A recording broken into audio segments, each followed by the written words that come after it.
Well, hi, everybody. Welcome to November. Can you believe it's already the month of November, November 1st today?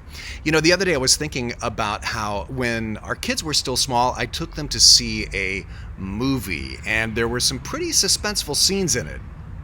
But there was a little kid right behind us who had already seen this movie the day before, and he said things loudly through the whole movie like, "This is where you think the kid's dead, but he's not." Or, "There's a guy behind that barn door." Or, "That mysterious package, it has a surprise." The entire movie. "That deer is about to get it.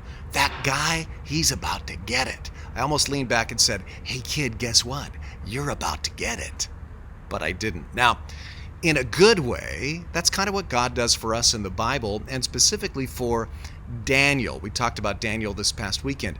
Daniel says things like, that evil king who's been oppressing your people, he's about to get it. And everything's going to turn out okay. In fact, the big idea of all the visions in the book of Daniel is this: God is in control, even though it looks bad right now. Like in Daniel 7, he has these visions of these successive oppressive kingdoms led by evil rulers.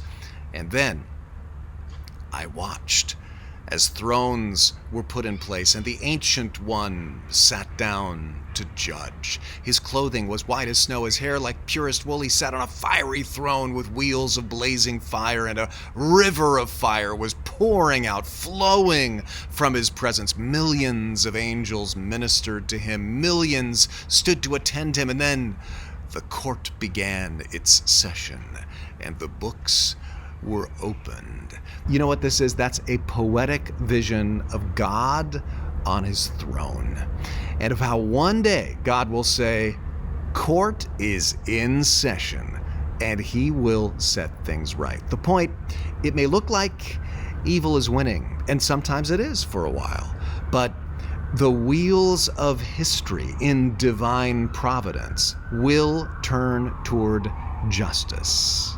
Having that hope, truly believing that, is key to not giving up in despair and instead living faith forward.